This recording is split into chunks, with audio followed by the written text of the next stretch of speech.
والله واخلنا والله يا مري والله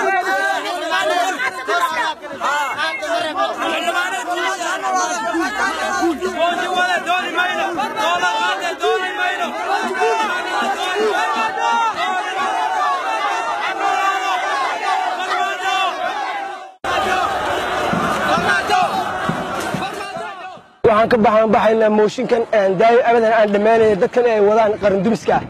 ee jawaanka weyn maran sida lacagtuun doonaya dalkan inuu hore u socdo dib u noqdo lama rabo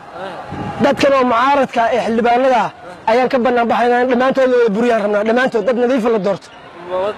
mudaharaadka ayaa ku taageeraysaa waxaan ku taageeranaa madaxweynaha qaranka Soomaaliya Maxamed Cabdullaahi Maxamed Farmaajo taageereen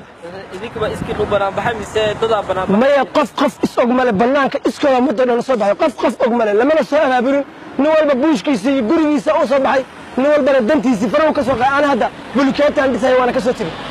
kadib markaan arkay mooshinkan aan dhamaanayn Soomaaliya markii wax talaabo qaado mooshinka bilaabmaya ayaan waxaan dantayda waxaan u soo baxay inaan anigu fiirsado oo danta Soomaaliyeed iyo danta guud anagoo ka naxayna ayaan waxaan aragnay horumarka ee socdo ee baahan ee la soo taagayo ay soo taagayaan xildhibaanada dan gaar ah leh marka waxaan ku taageeraysaa mudaharaadka mudaharaadkan waxaan ku taageerayaa madaxweynaha Maxamed Cabdullaahi Farmaajo iyo ra'iisul wasaare Xasan Cali Khayre iyo dhammaan xukuumadda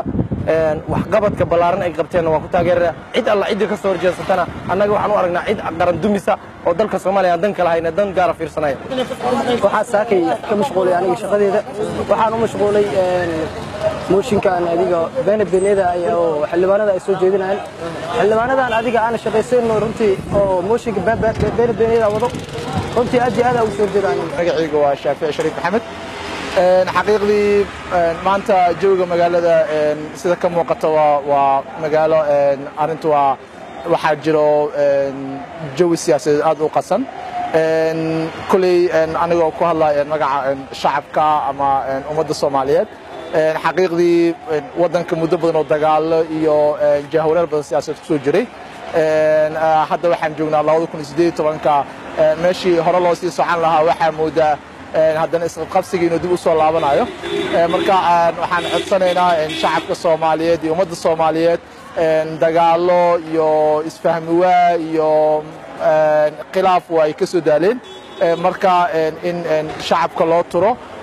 koox waliba waxa ay tabanaysan si hoose loo wada xaliyo oo la raadiyo dhaxdhaxaadnimo ama ayaga dhaxdooda isu kala dab qaadaan madaxda dalka